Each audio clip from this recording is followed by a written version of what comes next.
guys. Back to some reasonable magnitude today. Except today my focus is going to be on the word why. Why did you choose an answer, or why did you not choose an answer? It's really important to be able to explain yourself. So parents, as we go through this video, I'm going to take long pauses. I encourage you to ask your student why or why not, okay? So let me model. Looking at this shopping cart, I have to make a decision. Is there 3 items in the shopping cart, 13 items in the shopping cart, or 130 items in the shopping cart? So, the first question I'm going to ask is, why is it not 130? Why is that not the best choice? Most of us are probably thinking because you can clearly see that 130 would be a lot, and there's not that many in this cart. And that's a very good answer. Why is it not 3? Well, it's not 3 because I can see that there is more than 3. Being able to explain that is really important. So the best fit here would be that there are 13 items. Okay? So now let's practice with your parents. Okay. How many flowers are in the vase? 7, 70, or 700?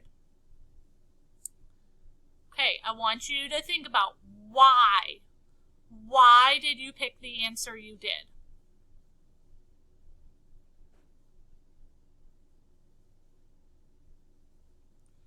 Why did you not pick 70 or 700?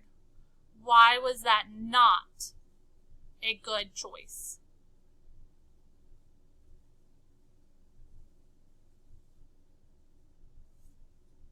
All right, let's do 2 more.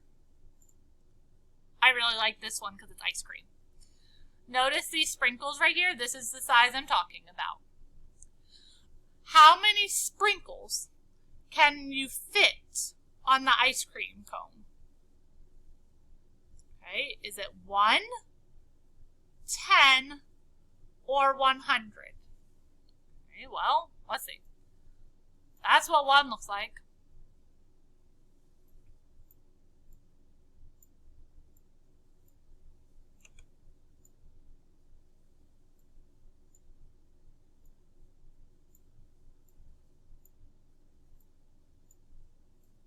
That's what 10 looks like.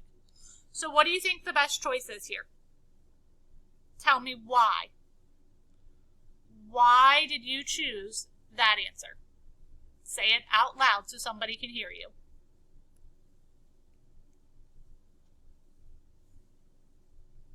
All right, let's do 1 more. Make sure you tell us why. How many of these apples can fit on this tree? Well,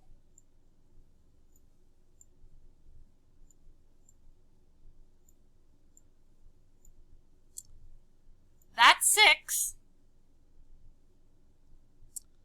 Then there's 60 and 600.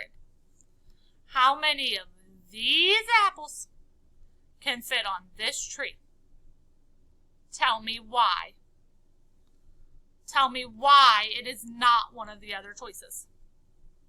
Make sure you're saying it out loud to a grown-up.